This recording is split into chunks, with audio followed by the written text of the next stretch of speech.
ਸਤਿ ਸ਼੍ਰੀ ਅਕਾਲ ਜੀ, ਸਵਾਗਤ ਹੈ ਚੈਨਲ ਪੰਜਾਬੀ ਦੇਖ ਰਹੇ ਸਾਰੇ ਦਰਸ਼ਕਾਂ ਦਾ। ਸਭ ਤੋਂ ਪਹਿਲਾਂ ਤਾਂ ਦੱਸ ਦਈਏ ਕਿ ਆਟਵਾ ਦੇ ਵਿੱਚ ਜਿਸ ਤਰੀਕੇ ਨਾਲ ਪੁਲਿਸ ਦੇ ਵੱਲੋਂ ਜਿਹੜੇ ਪ੍ਰਦਰਸ਼ਨਕਾਰੀ ਹੈਗੇ ਨੇ ਉਹਨਾਂ ਨੂੰ ਉਠਾਉਣ ਦੀ ਕੋਸ਼ਿਸ਼ ਕੀਤੀ ਜਾ ਰਹੀ ਹੈ। ਅਜਿਹੇ ਦੇ ਵਿੱਚ ਹੁਣ ਤੱਕ ਜਿਹੜੀ ਖਬਰ ਆ ਰਹੀ ਹੈ ਉਸ ਮੁਤਾਬਕ 70 ਜਿਹੜੇ ਵਿਅਕਤੀ ਨੇ ਉਹਨਾਂ ਨੂੰ ਗ੍ਰਿਫਤਾਰ ਕੀਤਾ ਗਿਆ ਹੈ। ਕੋਸ਼ਿਸ਼ ਕੀਤੀ ਜਾ ਰਹੀ ਹੈ ਸ਼ਾਂਤੀ ਉੱਥੇ ਬਹਾਲ ਰਵੇ ਤੇ ਜਲਦੀ ਤੋਂ ਜਲਦੀ ਜਿਹੜੀ ਹੈ ਆਟਵਾ वाली जी साइड है पार्लीमेंट के सामने वो सारी जी है वो फ्री करवा ली जाए।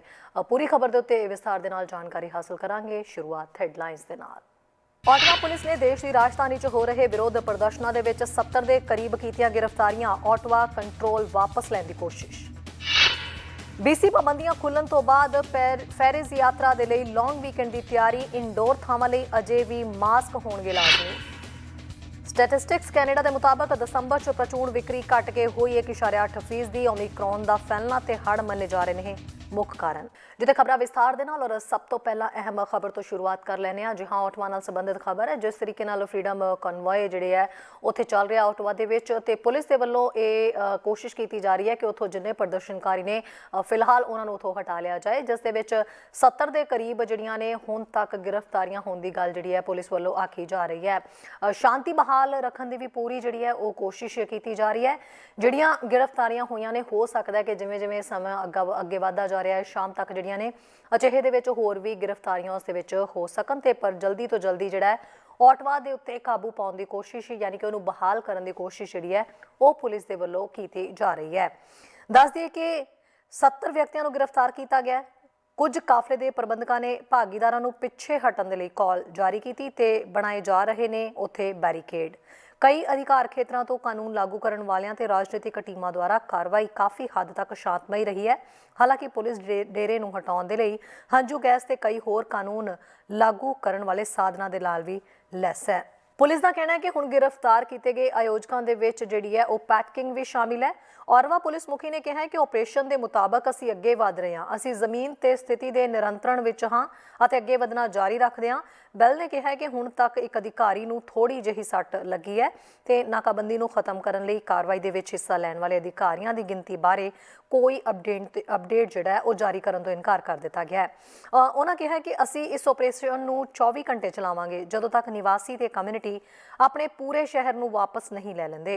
प्रदर्शनकारियों ने वेलिंगटन स्ट्रीट ते डेरे लगाए ने जो पार्लीमेंट हिल दे सामने पूरब वल चलदी है ते कैंट स्ट्रीट जो दक्षिण वल जाती है वेलिंगटन स्ट्रीट नूं कटदी है। पूरी तरह इस वेले भरी हुई है। लॉन्ग वीकेंड आ रहा है तो जाहिर जी गल है कि इस वेले सारे फैमिली डे जोड़ा है वो फेरीज उत्ते मनाउण दियां जिहड़ियां ने उसका इंतजार कर रहे थे कि फेरीज यात्रा जी है वो मुकम्मल हो सके। सो इस वेले दस दिए कि चंगी खबर ये आ रही है कि फेरीज जी यात्रा है वो खुल चुकी है तो उहदे विच तकरीबन जिहड़े लोग ने वो अपनी टिकटां जिहड़ियां बुक करवा सकते हैं। वो फेरीज यात्रा लई अपनी तैयारी जिहड़ी है वो खिच सकते हैं। ये जरूर कहा गया कि पाबंदियां खुलण दे नाल हुण जिहड़ियां इनडोर सिटिंग्स हैगियां ने इनडोर जिवें फेरीज दे विच भी तुसीं होवोगे तां तुहानूं कुछ नियम जिहड़े ने जिन्हां दे विच मास्क नियम हैगा मास्क जिहड़े है वो हजे भी पाने पैणगे। इस तो इलावा जिवें कि पिछले काफ़ी समय तो फेरीज दे लई बुकिंग भी कराई हुई सी कई लोगों ने पर फेरीज दे भी जिहड़े उत्थे फेरीज चालक है वो भी घट होए सन जिस करके फेरीज यात्रा तकरीबन कई बार जिहड़ी है वो रद्द की गई। पर हुण वो जिहड़ी है स्थिति सही दसी जा रही है तो फेरीज यात्रा करन वाले जिहड़े यात्री ने ते फेरी नूं चलाउण वाले जिहड़े चालक ने वो भी मुकम्मल दसे जा रहे हैं। सो सुरੱਖਿਅਤ तरीके नाल इस फेरी की यात्रा हुण तुसीं करन लई तैयार हो।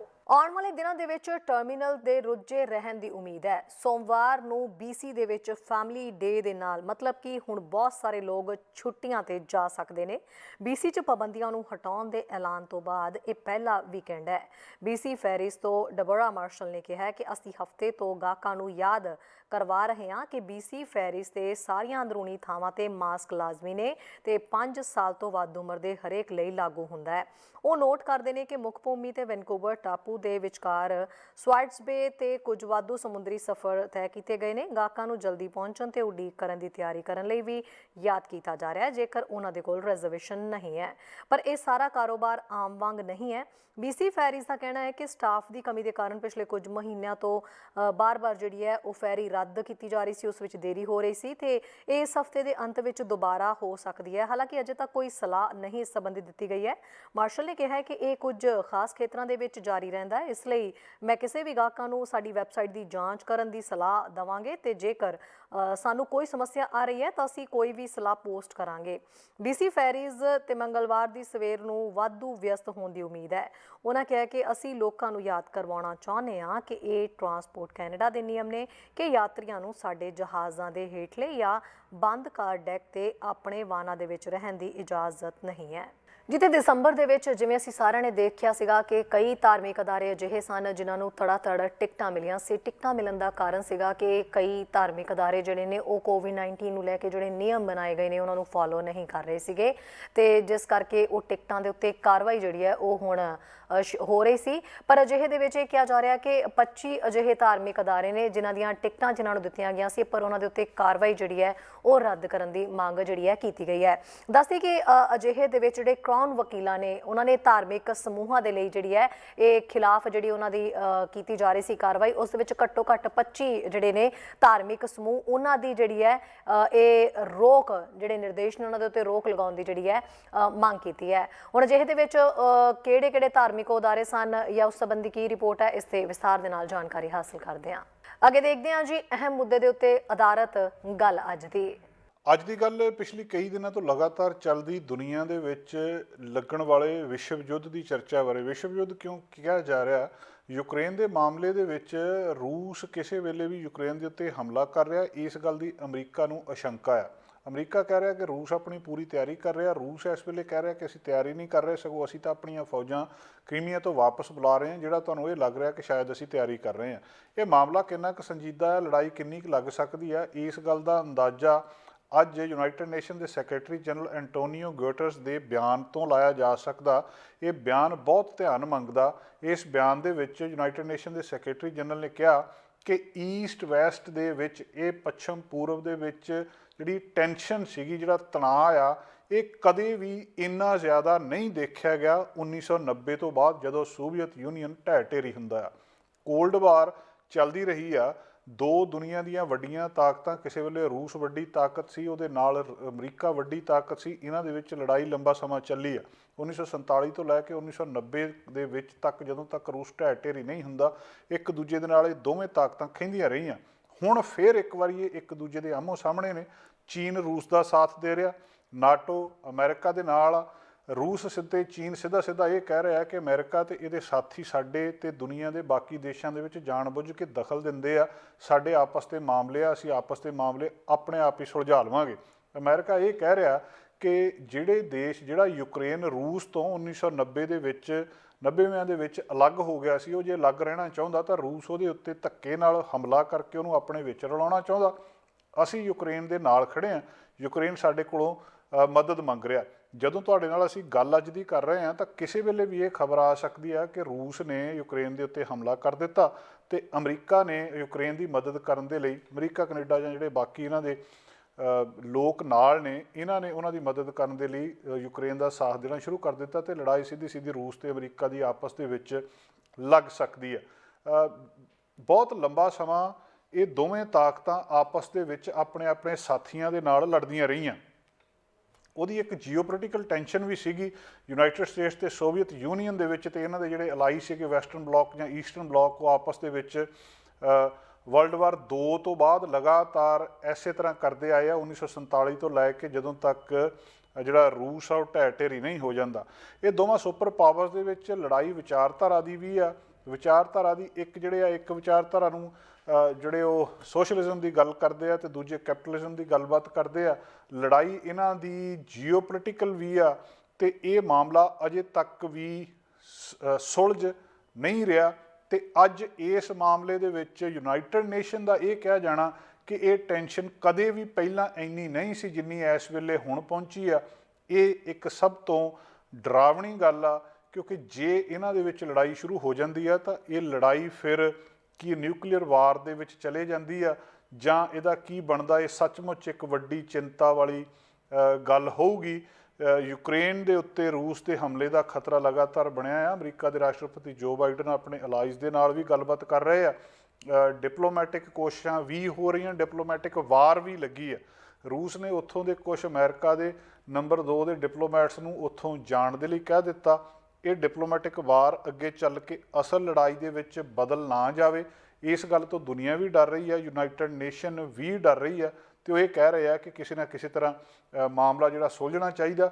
ਪਰ ਇਸ ਮਾਮਲੇ ਦੀ ਸੰਜੀਦਗੀ ਇਸ ਗੱਲ ਤੋਂ ਸਮਝੀ ਜਾ ਸਕਦੀ ਹੈ ਕਿ ਜੇ ਯੂਨਾਈਟਿਡ ਨੇਸ਼ਨ ਦੇ ਸੈਕਟਰੀ ਜਨਰਲ ਐਂਟੋਨੀਓ ਗੁਆਟਰਸ ਇਹ ਕਹਿ ਰਹੇ ਆ ਕਿ 1990 ਤੋਂ ਬਾਅਦ ਜਦੋਂ ਰੂਸ ਢਹਿ ਢੇਰੀ ਹੋਇਆ ਉਦੋਂ ਤੋਂ ਹੁਣ ਤੱਕ ਕਦੇ ਵੀ ਇਹਨਾਂ ਦੋ ਤਾਕਤਾਂ ਦੇ ਵਿੱਚ ਆਪਸ ਦੇ ਵਿੱਚ ਇੰਨੀ ਜ਼ਿਆਦਾ ਟੈਨਸ਼ਨ ਨਹੀਂ ਸੀ। ਤਾਂ ਸੱਚਮੁੱਚ ਚਿੰਤਾ ਵਾਲੀ ਗੱਲ ਆ। 2 ਦਿਨਾਂ ਨੂੰ ਬੀਜਿੰਗ ਦੇ ਵਿੱਚ ਓਲੰਪਿਕ ਵੀ ਖਤਮ ਹੋ ਜਾਣੀਆਂ। ਚੀਨ ਦਾ ਧਿਆਨ ਵੀ ਕਿਤੇ ਨਾ ਕਿਤੇ ਇੱਧਰਲੇ ਪਾਸੇ ਆ। ਚੀਨ ਪਹਿਲਾਂ ਵੀ ਰੂਸ ਦੀ ਸਿੱਧੀ ਹਮਾਇਤ ਕਰ ਚੁੱਕਿਆ ਤੇ ਬਿਲਕੁਲ 2 ਬਲਾਕਸ ਦੇ ਵਿੱਚ ਫਿਰ ਇੱਕ ਵਾਰੀ ਦੁਨੀਆ ਵੰਡੀ ਜਾ ਰਹੀ ਆ। ਚੀਨ ਤੇ ਰੂਸ ਇੱਕ ਪਾਸੇ ਨੇ, ਅਮਰੀਕਾ, ਕੈਨੇਡਾ, ਨਾਟੋ ਤੇ ਹੋਰ ਇਹਦੇ ਅਲਾਈਜ਼ ਜਿਹੜੇ ਉਹ ਇੱਕ ਪਾਸੇ ਨੇ। ਦੇਖਣ ਵਾਲੀ ਸਥਿਤੀ ਆ ਕਿ ਆਉਣ ਵਾਲੇ ਦਿਨਾਂ ਦੇ ਵਿੱਚ ਇਹ ਮਾਮਲਾ ਕਿਸ ਤਰੀਕੇ ਦੇ ਨਾਲ ਹੱਲ ਹੁੰਦਾ। ਜਿਹਦਾ ਫਿਲਹਾਲ ਰੁਕਦੇ ਹਾਂ ਤੇ ਇੱਕ ਛੋਟੇ ਜਿਹੇ ਬ੍ਰੇਕ ਦੇ ਲਈ ਜਲਦ ਹਾਜ਼ਰ ਹੁੰਦੇ ਹਾਂ ਕੁਝ ਖਾਸ ਖਬਰਾਂ ਦੇ ਨਾਲ। ਸਵਾਗਤ ਹੈ ਬ੍ਰੇਕ ਤੋਂ ਬਾਅਦ ਸਾਰੇ ਦਰਸ਼ਕਾਂ ਦਾ। ਜਿਵੇਂ ਕਿ ਦਸੰਬਰ ਦੀ ਰਿਪੋਰਟ ਸਾਹਮਣੇ ਆਈ ਹੈ ਸਟੈਟਿਸਟਿਕਸ ਕੈਨੇਡਾ ਦੇ ਮੁਤਾਬਕ, ਇਸ ਰਿਪੋਰਟ ਦੇ ਵਿੱਚ ਜਿਹੜਾ ਪ੍ਰਚੂਨ ਵਿਕਰੀ ਦੇ ਵਿੱਚ ਘਾਟਾ ਦਰਜ ਕੀਤਾ ਗਿਆ ਹੈ। 1.8 ਜਿਹੜਾ ਫੀਸਦੀ ਇਹ ਘਾਟਾ ਦਰਜ ਕੀਤਾ ਗਿਆ, ਜਿਸ ਮੁਤਾਬਕ ਇਹ ਕਹਿ ਸਕਦੇ ਹਾਂ ਕਿ 57 ਬਿਲੀਅਨ ਹੈ ਜਿਹੜਾ ਉਹ ਘਾਟਾ ਜਿਹੜੀ ਕਿ ਵਿਕਰੀ ਹੈਗੀ ਹੈ ਉਹ ਦਰਜ ਕੀਤੀ ਗਈ ਹੈ ਕਿ 57 ਬਿਲੀਅਨ ਦਾ ਉਸ ਵਿੱਚ ਸ਼ਾਮਿਲ ਹੈਗਾ ਘਾਟਾ। ਅਜਿਹੇ ਦੇ ਵਿੱਚ ਪ੍ਰਚੂਨ ਵਿਕਰੇਤਾ ਜਿਹੜੇ ਨੇ ਉਹ ਇਸ ਗੱਲ ਦਾ ਜਿਹੜਾ ਇਹਦੇ ਪਿੱਛੇ ਕਾਰਨ ਹੈਗਾ ਉਹ ਮੁੱਖ ਤੌਰ ਦੇ ਉੱਤੇ ਮੰਨ ਰਹੇ ਨੇ। ਇੱਕ ਤਾਂ ਓਮਿਕਰੋਨ ਵੈਰੀਐਂਟ ਦਾ ਫੈਲਣਾ, ਕੋਵਿਡ-19 ਪਹਿਲਾਂ ਹੀ ਸੀਗਾ ਤੇ ਉਸ ਤੋਂ ਇਲਾਵਾ ਜਿਹੜੇ ਹੜ੍ਹ ਆਏ ਨੇ ਉਹ ਕਾਫੀ ਹੱਦ ਤੱਕ ਇਹਨਾਂ ਸਾਰੇ ਪ੍ਰਚੂਨ ਖੇਤਰਾਂ ਦੇ ਵਿੱਚ ਜਿਹੜਾ ਵੱਡੇ ਰੂਪ ਦੇ ਵਿੱਚ ਜਿਹੜਾ ਲੋਕਾਂ ਦੀ ਪਾਕਟ ਦੇ ਉੱਤੇ ਜਿਸ ਤਰੀਕੇ ਨਾਲ ਮਾਰ ਪਈ ਹੈ, ਮਹਿੰਗਾਈ ਦਰ ਕਾਫੀ ਵਧੀ ਹੈ, ਉਸ ਕਰਕੇ ਜਿਹੜਾ ਉਹਦੇ ਵਿੱਚ ਘਾਟਾ ਦਰਜ ਕੀਤਾ ਜਾ ਰਿਹਾ ਹੈ। ਦੇਖਦੇ ਹਾਂ ਇਸ ਤੇ ਵੀ ਇੱਕ ਰਿਪੋਰਟ। ਸਟੈਟਿਸਟਿਕਸ ਕੈਨੇਡਾ ਨੇ ਸ਼ੁੱਕਰਵਾਰ ਨੂੰ ਕਿਹਾ ਹੈ ਕਿ ਬ੍ਰਿਟਿਸ਼ ਕੋਲੰਬੀਆ ਤੇ ਐਟਲਾਂਟਿਕ ਪ੍ਰਾਂਤਾਂ ਦੇ ਵਿੱਚ ਓਮਿਕਰੋਨ ਵੈਰੀਐਂਟ ਦੇ ਫੈਲਣ ਤੇ ਗੰਭੀਰ ਹੜ੍ਹਾਂ ਦੇ ਕਾਰਨ ਆਵਾਜਾਈ ਪ੍ਰਚੂਨ ਸੰਚਾਲਨ ਤੇ ਵਿਕਰੀ ਦੇ ਵਿੱਚ ਵਿਘਨ ਪੈਣ ਕਾਰਨ ਕੈਨੇਡੀਅਨ ਪ੍ਰਚੂਨ ਵਿਕਰੀ ਦਸੰਬਰ ਵਿੱਚ 1.8% ਘਟ ਕੇ $57 ਬਿਲੀਅਨ ਰਹਿ ਗਈ ਹੈ। ਏਜੰਸੀ ਨੇ ਕਿਹਾ ਹੈ ਕਿ ਪਿਛਲੇ ਅਪ੍ਰੈਲ ਤੋਂ ਬਾਅਦ ਇਹ ਸਭ ਤੋਂ ਵੱਡੀ ਗਿਰਾਵਟ ਦਰਜ ਕੀਤੀ ਗਈ ਹੈ ਜਦੋਂ ਦੇਸ਼ ਭਰ ਦੇ ਖੇਤਰਾਂ ਨੇ ਕੋਵਿਡ-19 ਪਾਬੰਦੀਆਂ ਨੂੰ ਵਧਾਇਆ ਹੈ। ਟੀਡੀ ਅਰਥ ਸ਼ਾਸਤਰੀ ਜਿਹੜੇ ਮਾਹਰ ਨੇ ਉਹਨਾਂ ਦਾ ਇਹ ਕਹਿਣਾ ਹੈ ਕਿ ਦਸੰਬਰ ਦੇ ਵਿੱਚ ਪ੍ਰਚੂਨ ਵਿਕਰੀ ਵੋਲੀਅਮ ਦੇ ਵਿੱਚ 2.5% ਦੀ ਗਿਰਾਵਟ ਦੇ ਨਾਲ ਉੱਚ ਕੀਮਤਾਂ ਦੇ ਪ੍ਰਭਾਵ ਨੂੰ ਦੂਰ ਕਰਨ ਤੋਂ ਬਾਅਦ ਇਹ ਗਿਰਾਵਟ ਹੋਰ ਵੀ ਮਹੱਤਵਪੂਰਨ ਸੀ। ਇੱਕ ਕਲਾਇੰਟ ਨੇ ਦੱਸਿਆ ਕਿ ਰਿਟੇਲ ਸੇਲਸ ਦਸੰਬਰ ਦਾ ਅੰਤ ਖਰਚਿਆਂ ਨੂੰ ਤੋਲਣ ਦੀ ਰਫ਼ਤਾਰ ਦੇ ਨਾਲ ਇੱਕ ਕਮਜ਼ੋਰ ਪੱਧਰ ਤੇ ਸਾਲ ਦਾ ਅੰਤ ਹੋਇਆ ਹੈ। ਸਟੈਟਿਸਟਿਕਸ ਕੈਨੇਡਾ ਨੇ ਕਿਹਾ ਹੈ ਕਿ 11 ਵਿੱਚੋਂ 8 ਉਪ ਸੈਕਟਰਾਂ ਦੇ ਵਿੱਚ ਵਿਕਰੀ ਘਟੀ ਹੈ ਜੋ ਕਿ ਪ੍ਰਚੂਨ ਵਪਾਰ ਦਾ 62.9% ਦਰਸਾਉਂਦੀ ਹੈ। ਕੱਪੜੇ ਤੇ ਕੱਪੜੇ ਦੇ ਸਮਾਨ ਸਟੋਰਾਂ ਤੇ ਵਿਕਰੀ 9.5% ਘਟ ਗਈ ਜਦੋਂ ਕਿ ਫਰਨੀਚਰ ਤੇ ਘਰੇਲੂ ਫਰਨੀਚਰ ਸਟੋਰਾਂ ਦੀ ਵਿਕਰੀ ਦੇ ਵਿੱਚ 11.3% ਦੀ ਗਿਰਾਵਟ ਦਰਜ ਕੀਤੀ ਗਈ। ਏਜੰਸੀ ਨੇ ਕਿਹਾ ਹੈ ਕਿ ਕੋਰ ਪ੍ਰਚੂਨ ਵਿਕਰੀ ਜਿਸ ਵਿੱਚ ਗੈਸੋਲੀਨ ਸਟੇਸ਼ਨਾਂ ਤੇ ਮੋਟਰ ਡੀਲਰਾਂ ਨੂੰ ਸ਼ਾਮਿਲ ਨਹੀਂ ਕੀਤਾ ਗਿਆ 2.4% ਘਟੀ ਹੈ। ਗੈਸੋਲੀਨ ਸਟੇਸ਼ਨਾਂ ਤੇ ਵਿਕਰੀ ਦਸੰਬਰ ਵਿੱਚ 3.2% ਘਟ ਗਈ ਜੋ ਕਿ 3 ਮਹੀਨਿਆਂ ਦੇ ਵਿੱਚ ਪਹਿਲੀ ਕਮੀ ਹੈ ਕਿਉਂਕਿ ਓਮਿਕਰੋਨ ਵੈਰੀਐਂਟ ਦੇ ਕਾਰਨ ਸਖਤ ਜਨਤਕ ਸਿਹਤ ਪਾਬੰਦੀਆਂ ਤੇ ਗੈਸੋਲੀਨ ਦੀ ਮੰਗ ਭਾਰੂ ਹੈ। ਰਿਟੇਲ ਈ-ਕਾਮਰਸ ਦੀ ਵਿਕਰੀ ਵੀ ਦਸੰਬਰ ਦੇ ਵਿੱਚ ਸਾਲ ਦਰ ਸਾਲ ਘਟ ਕੇ 14.2% ਤੇ ਦਸੰਬਰ ਦੇ ਵਿੱਚ $4.1 ਬਿਲੀਅਨ ਜਾਂ ਕੁੱਲ ਪ੍ਰਚੂਨ ਵਪਾਰ ਦਾ 6.5% ਰਹਿ ਗਈ। ਸਟੈਟਿਸਟਿਕਸ ਕੈਨੇਡਾ ਦੇ ਜਨਵਰੀ ਦੇ ਲਈ ਮੁੱਢਲੇ ਅੰਦਾਜ਼ੇ ਨੇ ਮਹੀਨੇ ਲਈ ਪ੍ਰਚੂਨ ਵਿਕਰੀ ਦੇ ਵਿੱਚ 2.4% ਦੇ ਵਾਧੇ ਵੱਲ ਇਸ਼ਾਰਾ ਕੀਤਾ ਹੈ ਪਰ ਏਜੰਸੀ ਨੇ ਚੇਤਾਵਨੀ ਦਿੱਤੀ ਹੈ ਕਿ ਆંકੜੇ ਨੂੰ ਸੋਧਿਆ ਜਾਵੇਗਾ। ਟੀਡੀ ਮਾਹਰ ਵੀ ਕਹਿੰਦੇ ਨੇ ਕਿ ਪਾਬੰਦੀਆਂ ਨੂੰ ਸੌਖਾ ਬਣਾਉਣਾ ਤੇ ਸਪਲਾਈ ਚੇਨ ਦੀ ਰੁਕਾਵਟਾਂ ਨੂੰ ਹੌਲੀ-ਹੌਲੀ ਸੁਧਾਰਨ ਨਾਲ ਅਗਲੇ ਕੁਝ ਮਹੀਨਿਆਂ ਵਿੱਚ ਸਟੋਰਾਂ ਦੀ ਆਵਾਜਾਈ ਤੇ ਪ੍ਰਚੂਨ ਵਿਕਰੀ ਵਿੱਚ ਸੁਧਾਰ ਹੋਣਾ ਚਾਹੀਦਾ ਹੈ। ਫਿਰ ਵੀ ਸ਼ੁਰੂਆਤੀ ਰਿਬਾਊਂਡ ਤੋਂ ਪਰੇ ਉਹਨਾਂ ਕਿਹਾ ਕਿ ਪ੍ਰਚੂਨ ਵਿਕਰੀ ਤੇ ਨਜ਼ਰੀਆ ਰਲਿਆ ਮਿਲਿਆ ਹੀ ਹੈ। ਜਨਤਕ ਸਿਹਤ ਪਾਬੰਦੀਆਂ ਨੂੰ ਸੌਖਾ ਕਰਨ ਦੇ ਨਾਲ ਖਪਤਕਾਰਾਂ ਨੂੰ ਆਪਣੇ ਖਰਚਿਆਂ ਨੂੰ ਸਮਾਨ ਤੇ ਸੇਵਾਵਾਂ ਜਿਵੇਂ ਕਿ ਯਾਤਰਾ, ਖਾਣਾ ਖਾਣਾ, ਮਨੋਰੰਜਨ ਤੋਂ ਦੂਰ ਕਰਨ ਲਈ ਪ੍ਰੇਰਿਤ ਕਰਨ ਦੀ ਉਮੀਦ ਕੀਤੀ ਜਾਂਦੀ ਹੈ। ਨਿਊਜ਼ ਡੈਸਕ ਤੋਂ ਚੈਨਲ ਪੰਜਾਬੀ ਦੀ ਰਿਪੋਰਟ। ਅੱਗੇ ਦੇਖਦੇ ਹਾਂ ਜੀ ਐਡਮਿੰਟਨ ਤੋਂ ਸਾਡੇ ਸੀਨੀਅਰ ਪੱਤਰਕਾਰ ਕੁਲਮੀਤ ਸਿੰਘ ਸੰਘਾ ਦੀ ਇੱਕ ਖਾਸ ਅਪਡੇਟ। ਚੈਨਲ ਪੰਜਾਬੀ ਵੇਖ ਰਹੇ ਸਮੂਹ ਦਰਸ਼ਕਾਂ ਨੂੰ ਕੁਲਮੀਤ ਸਿੰਘ ਵੱਲੋਂ ਨਿੱਘੀ ਜੀ ਆਇਆਂ। ਵਾਹਿਗੁਰੂ ਜੀ ਕਾ ਖਾਲਸਾ, ਵਾਹਿਗੁਰੂ ਜੀ ਕੀ ਫਤਿਹ। ਐਡਮਿੰਟਨ ਸ਼ਹਿਰ ਤੋਂ ਦੋਸਤੋ 2 ਖਬਰਾਂ ਲੈ ਕੇ ਤੁਹਾਡੇ ਲਈ ਹਾਜ਼ਰ ਹੋ ਰਿਹਾ। ਇੱਕ ਖਬਰ ਤਾਂ ਇਹ ਆ ਰਹੀ ਹੈ ਕਿ ਪਿਛਲੇ ਕੁਝ ਹਫ਼ਤਿਆਂ ਤੋਂ ਐਡਮਿੰਟਨ ਦੇ ਵਿੱਚ ਜਿਹੜੇ ਐਂਟੀ ਰੈਸਟ੍ਰਿਕਸ਼ਨਸ ਪ੍ਰੋਟੈਸਟ ਹੋ ਰਿਹਾ ਉਹਨਾਂ ਕਾਰਨ ਡਾਊਨਟਾਊਨ ਦੇ ਵਿੱਚ ਜਿਹੜੇ ਲੋਕ ਰਹਿੰਦੇ ਆ ਉਹ ਬੜੇ ਔਖੇ ਹੋਏ ਆ ਜੀ। ਉਹਨਾਂ ਦਾ ਜੀਵਨ ਜਿਹੜਾ ਮਤਲਬ ਦੁੱਭਰ ਹੋਇਆ ਕਿ ਹਰੇਕ ਵੀਕਐਂਡ ਦੇ ਉੱਤੇ ਵੱਡੇ ਵੱਡੇ ਟਰੱਕ ਆਉਂਦੇ ਨੇ ਅਤੇ ਉੱਚੀ ਉੱਚੀ ਹੌਰਨ ਵੱਜਦੇ ਆ ਜਿਹਦਾ ਕਰਕੇ ਲੋਕਾਂ ਨੂੰ ਬੜੀ ਤਕਲੀਫ ਹੋ ਰਹੀ ਹੈ। ਇੱਕ ਰੈਜ਼ੀਡੈਂਟ ਉੱਥੋਂ ਦੀ ਟੈਮੀ ਕੋਬਲੀਅਕ ਜਿਹਨੇ CBC ਦੇ ਨਾਲ ਗੱਲਬਾਤ ਕਰਦਿਆਂ ਦੱਸਿਆ ਕਿ ਬਈ ਅਸੀਂ ਇੱਥੇ ਸੇਫ ਨਹੀਂ ਮਹਿਸੂਸ ਕਰਦੇ। ਉਹ ਕਹਿੰਦੇ ਵੀ ਆਪਣੀਆਂ ਹੀ ਬਿਲਡਿੰਗਾਂ ਦੇ ਵਿੱਚ ਅਸੀਂ ਬੈਠੇ ਆਪਣੇ ਆਪ ਨੂੰ ਇੱਕ ਕਿਸਮ ਦੇ ਹੌਸਟੇਜ ਸਮਝ ਰਹੇ ਹਾਂ ਵੀ ਕਿਤੇ ਜਾ ਨਹੀਂ ਸਕਦੇ, ਕਿਉਂਕਿ ਲੋਕ ਜਦੋਂ ਕੋਈ ਮਾਸਕ ਪਾ ਕੇ ਬਾਹਰ ਜਾਂਦੇ ਆ ਤੇ ਉਹਨਾਂ 'ਤੇ ਲੋਕ ਹੱਸਦੇ ਨੇ ਜਾਂ ਹੋਰ ਇਸ ਤਰ੍ਹਾਂ ਦੀਆਂ ਗੱਲਾਂ ਉਹ ਕਰਦੇ ਨੇ। ਸੋ ਇਸ ਗੱਲ ਦੇ ਉੱਤੇ ਉਹਨਾਂ ਨੂੰ ਥੋੜ੍ਹੀ ਜਿਹੀ ਜਿਹੜੀ ਪੁਲਿਸ ਆ ਐਡਮਿੰਟਨ ਦੀ ਉਹਨਾਂ 'ਤੇ ਵੀ ਉਹ ਖਫਾ ਆ। ਉਹ ਕਹਿੰਦੇ ਵੀ ਜਦੋਂ ਇੱਕ ਕੋਰਟ ਇੰਜੰਕਸ਼ਨ ਮਿਲਿਆ ਹੋਇਆ ਵੀ ਹਾਰਨ ਨਹੀਂ ਵਜਾਉਣੇ ਸ਼ਹਿਰ ਦੇ ਵਿੱਚ, ਤੇ ਉਹ ਫਿਰ ਲਾਗੂ ਕਿਉਂ ਨਹੀਂ ਕੀਤਾ ਜਾਂਦਾ। ਪੁਲਿਸ ਦਾ ਸਿਰਫ ਉਹ ਕਹਿੰਦੀ ਵੀ ਕੋਈ ਕੰਮ ਲੱਗਦਾ ਉਸ ਕੰਮ ਲਈ ਉਹ ਕਹਿੰਦੀ ਵੀ ਟ੍ਰੈਫਿਕ ਮੂਵ ਹੁੰਦਾ ਰਹੇ, ਹੋਰ ਕਿਸੇ ਤਰ੍ਹਾਂ ਦੀ ਗੱਲ ਉਲਝਣ 'ਚ ਉਹ ਕਹਿੰਦੀ ਸ਼ਾਇਦ ਨਹੀਂ ਪੈਣਾ ਚਾਹੁੰਦੇ, ਪਰ ਉਹ ਟ੍ਰੈਫਿਕ ਮੂਵ ਹੁੰਦਾ ਰੱਖਣਾ ਚਾਹੁੰਦੇ ਨੇ ਤੇ ਉਹ ਕਰੀ ਜਾ ਰਿਹਾ। ਪਰ ਜਿਹੜੇ ਉੱਥੇ ਲੋਕ ਰਹਿ ਰਹੇ ਆ ਡਾਊਨਟਾਊਨ ਦੇ ਵਿੱਚ ਉਹਨਾਂ ਲਈ ਬੜੀ ਵੱਡੀ ਮੁਸੀਬਤ ਬਣੀ ਆ, ਕਿਉਂਕਿ ਪਿਛਲੇ ਵੀਕਐਂਡ ਦੇ ਉੱਤੇ ਜਦੋਂ ਇਹ ਹੋਈ ਆ ਗੱਲ, ਹਾਲਾਂਕਿ ਇੰਜੰਕਸ਼ਨ ਜਿਹੜਾ ਇਨ ਪਲੇਸ ਸੀਗਾ ਪਰ ਫਿਰ ਵੀ ਉੱਥੇ ਉੱਚੀ ਉੱਚੀ ਹੌਰਨ ਜਿਹੜੇ ਜੀ ਵੱਜਦੇ ਆ, ਔਰ ਉੱਥੇ ਕਈ ਵਾਰੀ ਐਂਬੂਲੈਂਸ ਜਾਂ ਹੋਰ ਜਿਹੜੀਆਂ ਚੀਜ਼ਾਂ ਨੇ ਫਾਇਰ ਟਰੱਕ ਵਗੈਰਾ ਉਹਨਾਂ ਨੂੰ ਲੰਘਣ ਦੇ ਵਿੱਚ ਤਕਲੀਫ ਹੋ ਰਹੀ ਆ। ਔਰ ਇੱਕ ਵਿਅਕਤੀ ਜਿਹਦਾ ਨਾਂ ਕ੍ਰਿਸ ਹੈਂਡਰਸਨ ਆ, ਉਹ ਕਹਿੰਦਾ ਵੀ ਦੇਖੋ ਕਦੇ ਇੱਕ ਅੱਧੀ ਵਾਰੀ ਹੁੰਦਾ ਤੇ ਗੱਲ ਵੱਖਰੀ ਆ, ਪਰ ਇਹ ਜਿਹੜਾ ਸਸਟੇਨਡ ਪ੍ਰੋਟੈਸਟ ਹੋ ਰਿਹਾ ਨਾ ਵੀ ਹਰੇਕ ਹਫ਼ਤੇ ਉੱਥੇ ਪਹੁੰਚ ਜਾਂਦੇ ਨੇ ਲੋਕ, ਉਹਦੇ ਨਾਲ ਉਹ ਕਹਿੰਦਾ ਵੀ ਬੜੀ ਸਾਨੂੰ ਮਤਲਬ ਬੇਰਾਮੀ ਹੋ ਰਹੀ ਆ, ਲੋਕਾਂ ਦਾ ਸੌਣਾ ਔਖਾ ਹੋ ਰਿਹਾ, ਆਲੇ ਦੁਆਲੇ ਜਾਣਾ ਔਖਾ ਹੋਇਆ, ਜਿਹੜੇ ਐਲਡਰਲੀ ਲੋਕ ਰਹਿੰਦੇ ਨੇ ਉੱਥੇ ਉਹਨਾਂ ਨੂੰ ਵੀ ਮੂਵ ਅਰਾਊਂਡ ਕਰਨਾ ਬੜਾ ਔਖਾ ਹੋਇਆ ਆ। ਸੋ ਆਸ ਕਰਦੇ ਆ ਵੀ ਜਿਹੜੀ ਪੁਲਿਸ ਆ ਉਹ ਇਹਦੇ 'ਤੇ ਐਕਸ਼ਨ ਲਵੇ ਔਰ ਇਹ ਜਿਹੜੇ ਹੌਰਨ ਉੱਚੀ ਉੱਚੀ ਵੱਜਦੇ ਆ ਉਹਨਾਂ ਨੂੰ ਬੰਦ ਕੀਤਾ ਜਾਵੇ। ਔਰ ਦੂਸਰੀ ਖਬਰ ਇਹ ਹੈ ਜੀ ਕਿ ਸਾਡੇ ਜਿਹੜੇ ਪਹਿਲਾਂ ਅਲਬਰਟਾ ਦੇ ਹੈਲਥ ਮਿਨਿਸਟਰ ਹੋਇਆ ਕਰਦੇ ਸੀਗੇ ਟਾਇਲਰ ਸ਼ੈਂਡਰੋ, ਅੱਜ ਕੱਲ੍ਹ ਉਹ ਅਲਬਰਟਾ ਲੇਬਰ ਅਤੇ ਇਮੀਗ੍ਰੇਸ਼ਨ ਮਿਨਿਸਟਰ ਨੇ। ਉਹਨਾਂ ਦੇ ਖਿਲਾਫ ਇੱਕ ਡਾਕਟਰ ਆ ਕੈਲਗਰੀ ਸ਼ਹਿਰ ਤੋਂ, ਉਹਨਾਂ ਨੇ ਸ਼ਿਕਾਇਤ ਕੀਤੀ ਸੀਗੀ ਕਿ ਉਹ ਜਦੋਂ ਕਿਉਂਕਿ ਉਹ ਉਹਨਾਂ ਦੇ ਘਰ ਦੇ ਨੇੜੇ ਹੀ ਰਹਿੰਦਾ ਟਾਇਲਰ ਸ਼ੈਂਡਰੋ ਹੋਰਾਂ ਦੇ, ਔਰ ਉਹਨੇ ਪਿਛਲੀ ਵਾਰੀ ਕੋਈ ਸੋਸ਼ਲ ਮੀਡੀਆ ਦੇ ਉੱਤੇ ਕੋਈ ਐਸੀ ਪੋਸਟ ਪਾ ਦਿੱਤੀ ਸੀ ਜਿਹਨੂੰ ਲੈ ਕੇ ਟਾਇਲਰ ਸ਼ੈਂਡਰੋ ਅਤੇ ਉਹਦੀ ਘਰਵਾਲੀ ਜਦੋਂ ਕਿਤੇ ਉੱਥੋਂ ਦੀ ਨੇੜੇ ਦੀ ਲੰਘੇ ਤੇ ਡਾਕਟਰ ਜਿਹੜਾ ਸੀ ਜੀ ਉਹ ਆਪਣੇ ਡਰਾਈਵੇ 'ਤੇ ਸੀਗਾ ਆਪਣੇ ਬੱਚਿਆਂ ਦੇ ਨਾਲ, ਪਰਿਵਾਰ ਦੇ ਨਾਲ। ਉਸ ਵੇਲੇ ਟਾਇਲਰ ਸ਼ੈਂਡਰੋ ਅਤੇ ਉਹਦੀ ਵਾਈਫ ਨੇ ਉਹਨੂੰ ਬੁਰੇ ਭਲੇ ਜਿਹੜੇ ਸ਼ਬਦ ਆ ਜੀ ਕਹੇ ਨੇ। ਡਾਕਟਰ ਦਾ ਨਾਂ ਹੈਗਾ ਜੀ ਮੁਕਰਮ ਅਲੀ ਜ਼ਾਇਦੀ।